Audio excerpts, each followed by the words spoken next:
ये उन दिनों की बात है जब 2016 में मैं लंदन में बतौर सहाफ़ी अपनी ज़िम्मेदारियाँ अंजाम दे रहा था और इस दौरान मुझे एक इवेंट मौसूल हुआ और इस इवेंट का मकसद ये था कि पाकिस्तान और अफ़गानिस्तान के मबैन जो झड़पें हैं उस पर क्या इश्यूज़ जो हैं वो डिस्कस किए जा सकते हैं। तो इस पर एक मारूफ़ मुसन्नफ़ है जिनको पाकिस्तान में तो बैन किया गया, उनका नाम आयशा सदीक़ा, वो इस इवेंट में चीफ़ गेस्ट थी और पाकिस्तानी स्टूडेंट भी इसमें मौजूद थे और इसके अलावा दीगर मुल्कों के स्टूडेंट्स जो है वो भी इसमें हिस्सा ले रहे थे।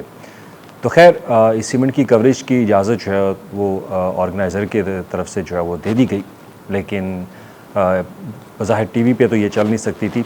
तो मैं इस इवेंट की कवरेज के लिए क्या, मेरे अंदर भी तजस्सुस था क्या वजूहात हैं कि ऐसी जिसमें कवरेज की इजाज़त जो है वो नहीं दी जा रही। तो लिहाजा वहाँ पे पहुँचा, वहाँ पे कुछ लोगों को सुना, तो आयशा सदीक़ा ने भी बात की। तो उसके बाद वहाँ पर कुछ ऐसा माहौल जो है वो पैदा हुआ और वो माहौल मेरे लिए बहुत जो है वो एक हैरानकुन और परेशानकुन था कि एक लंदन जैसे मुल्क के अंदर बैठकर मेरे मुल्क के ख़िलाफ़ बातें हो रही हों और पाकिस्तान फ़ौज के ख़िलाफ़ जो है वो नारेबाज़ी की जा रही है। तो एक तजस्सुस पैदा हुआ कि आखिर क्यों, और इसमें जो सबसे ज़्यादा स्टूडेंट्स थे वो अफ़गानी स्टूडेंट्स थे। अब ये 2016 की बात है कि 2016 में ये अफ़गानियों के अंदर एक नफ़रत जो है वो पाकिस्तान के ख़िलाफ़ पाई जाती थी, पाकिस्तानियों के ख़िलाफ़ पाई जाती थी। बज़ाहिर मेरा किसी इंटरेक्शन जो है वो किसी अफ़गानी स्टूडेंट के साथ तो नहीं हुआ, लेकिन जो अफ़गानी तलबा वहाँ पे मौजूद थे, जो उनके नारे थे, तो उस पर मैंने कुछ स्टूडेंट से पूछा कि ये कौन लोग हैं। तो उन्होंने कहा कि ये अफ़गानिस्तान के स्टूडेंट्स हैं जो कि एहतजाज कर रहे हैं या नारेबाज़ी कर रहे हैं।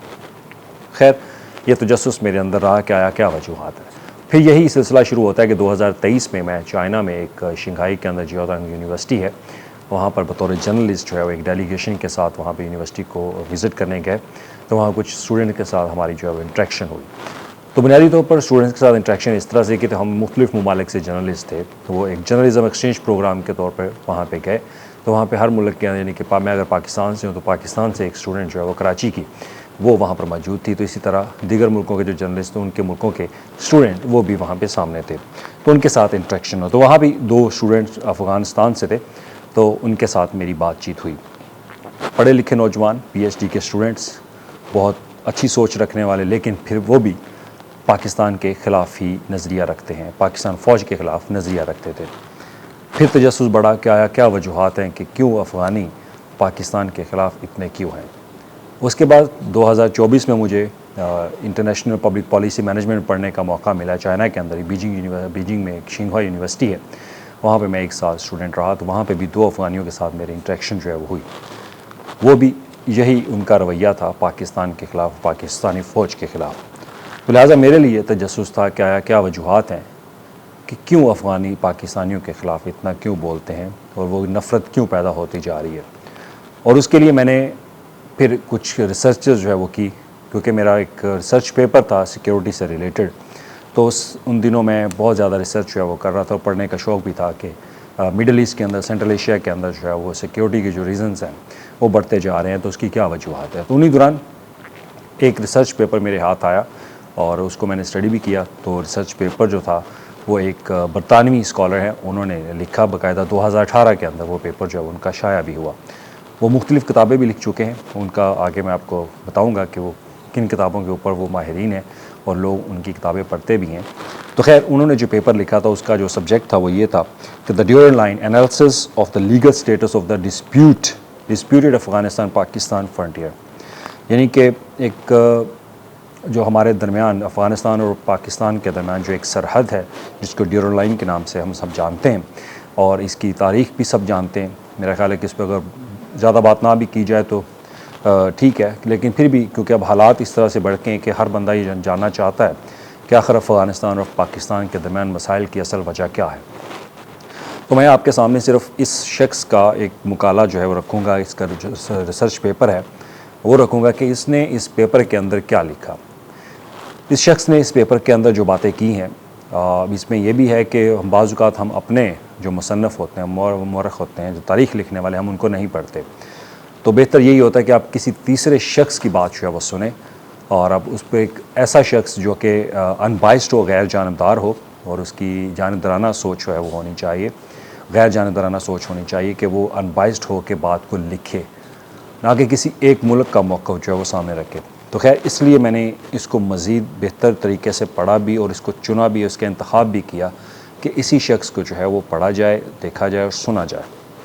तो लिहाजा अब इस पेपर के ऊपर जो है वो बात करते हैं, लेकिन उस पेपर से पहले मुसन्नफ़ का जो राइटर है उसका जो एक हिस्ट्री है, तारीख़ है, उसके बारे में मैं आपको बताना चाहूँगा कि ये हिजाम इमरानी जो है इनका ताल्लुक़ बरतानिया से है और वो ऑक्सफोर्ड और किंग्स कॉलेज लंदन जैसे इदारों से वाबस्ता भी रहे। उन्होंने अफ़गानिस्तान, ईरान और बर सग़ीर के तारीख़ी सरहदी तनाज़ात पर कई इल्मी तहरीरें जो हैं वो लिखी हैं और उनका ये मज़मून जो है वो university of Miami international comparative law review में जो है वो शाया हुआ और एक ऐसा जरीदा जो बैनुल-अक़वामी कानून की बुनियाद पर तहकीकाती जो स्टडीज़ होती हैं वो उनको पब्लिश करता है। तो मैंने इस मुसन्नफ़ को इसलिए चुना क्योंकि वो जज्बात नहीं बल्कि कानून और जो एक्चुअल में जो रीज़न होती हैं फ़िज़िकल, उसको उसने मद्देनज़र जो है वो रखा और तारीख़ी सबूतों की बुनियाद पर उस बंदे ने इस पेपर के अंदर जो है वो बात की है। तो उनका ज़ाविया जो है वो गैर जानदार है और यही एक मुहक्किक की सबसे बड़ी खूबी होती है कि वो अनबाइस्ड होकर अपनी रिसर्च जो है वो करे। अब आपके ज़हन में सवाल आ रहे होंगे कि ये आखिर क्यों इसी को चुना गया, क्यों इस टॉपिक को जो है बात की जा रही। बुनियादी तौर पर बहुत सारे लोग आज भी इस मसले पर बात करते हैं कि आखिर क्या वजूहात हैं, तारीख़ का पस मंज़र क्या है कि हमारी अफ़गानिस्तान के साथ इतने डिस्प्यूटेड, इतने लड़ाई झगड़े जो है वो क्यों हैं। तो खैर अब तारीख़ का पस मंज़र जो है उस पर बात कर लेते हैं। तो ये सबको पता है कि अमीर अब्दुर्रहमान ख़ान जो थे 1893 में उनके साथ एक नक्शे के ऊपर जो है वो बातचीत चल रही थी। तो उस वक़्त मॉर्टिमर ड्यूरेंट की तस्वीर जो है वो सामने आती है क्योंकि उन्होंने ये एक लाइन जो है वो खींची थी क्योंकि जब इंग्लिस्तान यहाँ पर बर-ए-सग़ीर के अंदर कब्ज़ा कर चुका था, उनकी हुकूमत थी, तो उस वक़्त अफ़गानिस्तान के साथ उनका सरहद के ऊपर जो है वो काफ़ी एक बातचीत जो है वो चलती रही। तो लिहाजा अफ़गानिस्तान के साथ उन्होंने 1893 के अंदर वो बात की कि एक लाइन जो है वो खींच दी गई। तो इस बार थोड़ा थोड़ा आपको बयान करूँगा क्योंकि बहुत सारी चीज़ें ऐसी हैं जिस पर वो ज़्यादातर लोग जो है हम पढ़ भी चुके हैं, अपनी स्टडी जो हमारे मुतालिया पाकिस्तान है हम उसके अंदर स्टडी भी कर चुके हैं। लेकिन इस मुहक्किक का, इस तारीख़दान का ये क्या लिखता है उसके ऊपर भी हम बात करेंगे। तो वो लिखता है कि बरतानवी साम्राज्य अफ़गानिस्तान और बर-ए-सग़ीर के दरमियान जो है वो एक महफूज लकीर बनाना चाहता था और उन्होंने काबुल के अमीर अब्दुर्रहमान ख़ान से मुआहदा किया जिसे आज हम ड्यूरल लाइन कहते हैं, सब जानते हैं। और ये लकीर सिर्फ असर व नफूज़ की हद जो है वो थी, ना कि मुकम्मल बैनुल-अक़वामी सरहद, और इसका मकसद रूसी पेशकदमी रोकना था और इंसानों को बांटना नहीं। ये इस मुहक्किक ने जो है इसमें लिखा हुआ है। लेकिन यही लकीर बाद में पाकिस्तान और अफ़गानिस्तान के दरमियान जो है वो कौमों के दरमियान सबसे बड़ी जो है वो खलीज बन गई। अब 1947 के बाद वो लिखते हैं कि पाकिस्तान वजूद में आया तो अफ़गानिस्तान ने इसे तस्लीम करने से, यानी कि उस बॉर्डर लाइन को तस्लीम करने से इनकार कर दिया और उनका कहना था कि ये लकीर जो है वो नौआबादियाती जबर का एक नतीजा है और हम इसे नहीं मानते।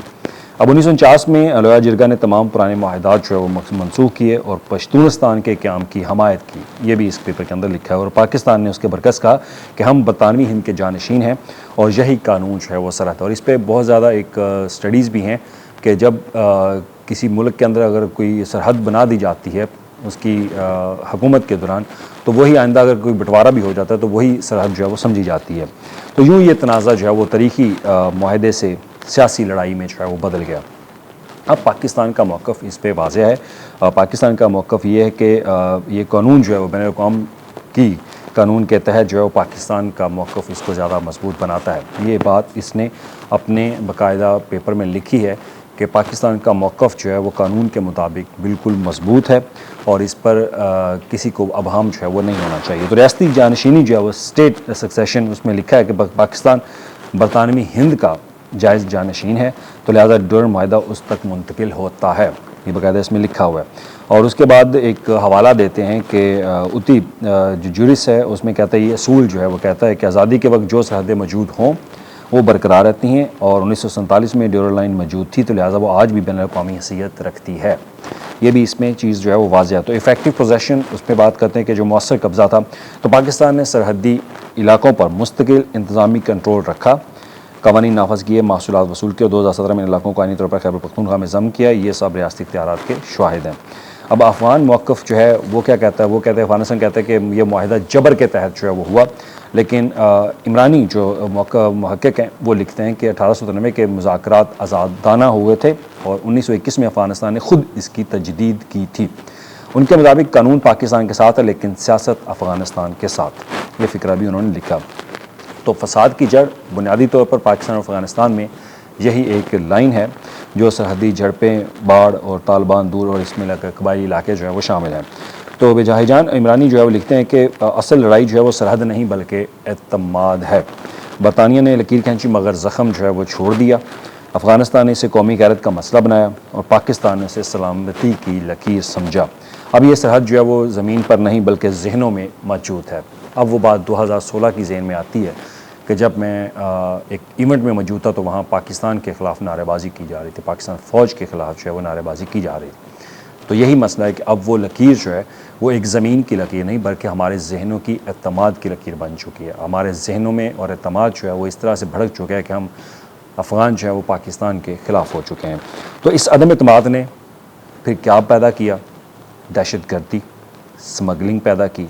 आज जो पाकिस्तान के अंदर इन कबाइल के अंदर इस बॉर्डर के पास जो दहशतगर्दी के वाक़यात हो रहे हैं तो उन्होंने जन्म लिया और इसके साथ साथ बाहमी इल्ज़ाम तराशी जो है वो भी सामने है। तो इसी मुहक्किक ने इस बात पर भी यही लिखा कि आज पाकिस्तान और अफ़गानिस्तान के दरमियान जो झड़पें हैं वो भी इसी की बुनियाद है कि हमने लकीर तो खींच दी, बरतानिया ने जो नौ आबादियाती एक ज़ख़म था वो छोड़ दिया, लेकिन उस ज़ख़म की वजह से आज पाकिस्तान और अफ़गानिस्तान के अवाम के दरमियान एक गैप जो है वो आ चुका है, वो है एतमाद का। तो वो एतमाद ना आने की वजह से अब ये हालात हैं कि हम अफ़गानियों को जो है वो पाकिस्तान से जला वतन जो है वो किया जा रहा है। उनको कहा जा रहा आप रेफ्यूजीज़ हैं, आप अपने पाकिस्तान मुल्क जो है वापस जाएँ। तो इसमें अब एक और बात उन्होंने लिखी कि Pakistan sees the Durand line as a sovereignty, Afghanistan see it as a honour. ये बात उन्होंने लिखी कि यानी पाकिस्तान के लिए खुद मुख्तारी और अफ़गानिस्तान के लिए इज़्ज़त का मसला है। अब मौजूदा हालात आपके सामने हैं कि हम बॉर्डर के ऊपर किस तरह से हमारे दरमियान जो फ़ाइट हो रही है। तो 2021 में तालिबान की वापसी के बाद जो एक नया तनाज़ा जो है वो रुको। हाँ, इस पेपर में एक बात और मैं भूल गया। तो अब क्योंकि जब मैं ये बात कर रहा हूँ तो आपके जहन में बहुत सारे सवाल होंगे क्योंकि बहुत चीज़ें जो है वो मिस कर दी। इस मुहक्किक ने एक बात का जिक्र जो है वो ज़रूर किया, जब सोवियत यूनियन हुई तो 1970 में जो कुछ हुआ, जो पाकिस्तान की तरफ से किया गया, उन तमाम चीज़ों का जिक्र इसके अंदर मौजूद है कि किस तरह से अदारों ने फैसिलिटेट जो है वो किया और फैसिलिटेट करने की वजह जो मॉडर्नाइजेशन था अफ़गानिस्तान का वो कैसे ख़त्म हुआ। इस बात का जिक्र उसने ज़रूर किया। अगर आप पढ़ना चाहते हैं तो इसको ज़रूर पढ़ें क्योंकि ये 2018 की एक लेटेस्ट रिसर्च है और इस शख्स ने एक गैर जानबदार होकर इसके ऊपर जो बात लिखी। मेरा ख्याल है कि आज के हमारे जो स्टूडेंट्स हैं, बच्चे हैं, उनको इल्म होना चाहिए कि तारीख़ हमारी क्या कहती है और अगर तारीख़ को ही जानेंगे तो फिर हमें मसाइल का, वजूहात का, जड़ों का हमें अंदाज़ा हो सकेगा। तो इसमें अफ़गान हुकूमत जो है वो एक बार फिर ड्यूरो लाइन को तस्लीम करने से इनकार करती है। जब 2021 का वाक़या हुआ कि जब तालिबान हुकूमत के आए तो आपने देखा होगा कि तालिबान एक वीडियो जो है वो पब्लिश हुई थी। उस वीडियो में तालिबान जो है पाक फ़ौज के साथ बहस कर रहे थे कि ये बॉर्डर आपने क्यों बनाई, ये लाइन जो है वो बॉर्डर लाइन क्यों बनाई, क्योंकि हमने वहाँ पे बाढ़ लगा दी है। तो बाढ़ लगाने की वजह से वहाँ पे बहस और तकरार उनके दरमियान होता है, ये भी उसकी एक वजह है। तो पाकिस्तान ने क्योंकि सरहद पर बाढ़ लगाई तो अफ़गान तालिबान के बाज़ ग्रोहों ने इसे गैर कानूनी करार दिया और इस तरह पाकिस्तान में TTP के हमले जो हैं वो बढ़ने लगे। पाकिस्तान का मौक़िफ़ है कि उन्हें अफ़गानिस्तान से पनाह मिलती है, यानी कि TTP को, और आज भी वही कल आपने DGI-SPR की प्रेस कॉन्फ्रेंस भी सुनी। तो यूँ एक पुराना सरहदी तनाज़ा जो है वह एक नए अस्करी तनाव में जो है वो बदल चुका है। ये भी इस पेपर में लिखा हुआ है और ये वो चीज़ें हैं जो कि हम सुनते आ रहे हैं अपने लोगों से, लेकिन ये चीज़ें मैंने आपके सामने एक ऐसे पेपर की शक्ल में जो पेश की ताकि आपको ये ना लगा कि मैं ये अपना बयानिया बना रहा हूँ। ये मेरा अपना बयानिया नहीं है, ये एक मुहक्किक का एक पेपर था। अगर आप ये पेपर पढ़ना चाहते तो मैं definitely I will share the link with you. तो आप ये पढ़ेंगे, the Durand line analysis of the legal status and disputed Afghanistan and Pakistan frontier. तो इसको आप लाजमी पढ़ें। अगर आप तारीख़ में जाना चाहते हैं तो किस्सा मुख्तसर अब यही कि लकीरें हमने खींच दी हैं जो एक नौ आबादियाती ज़ख़म था, लेकिन इन लकीरों के साथ अब हमारे अंदर जो नफ़रत पैदा हो चुकी है, अफ़गानियों के अंदर नफ़रत पैदा हो चुकी है। क्योंकि मैंने ऑब्ज़र्व किया, मेरा कोई अफ़गानी फ्रेंड तो नहीं है, लेकिन जिन अफ़गानियों को मैं मिला हूँ उनके अंदर एक नफ़रत पाई जाती है और नफ़रत की वजह वो उनके अपने निज़ाम का वो एक फ़रसुदा निज़ाम है जो उनके तहत उनके अंदर जो पैदा किया जा रहा है और ये नफ़रत बढ़ती जा रही है।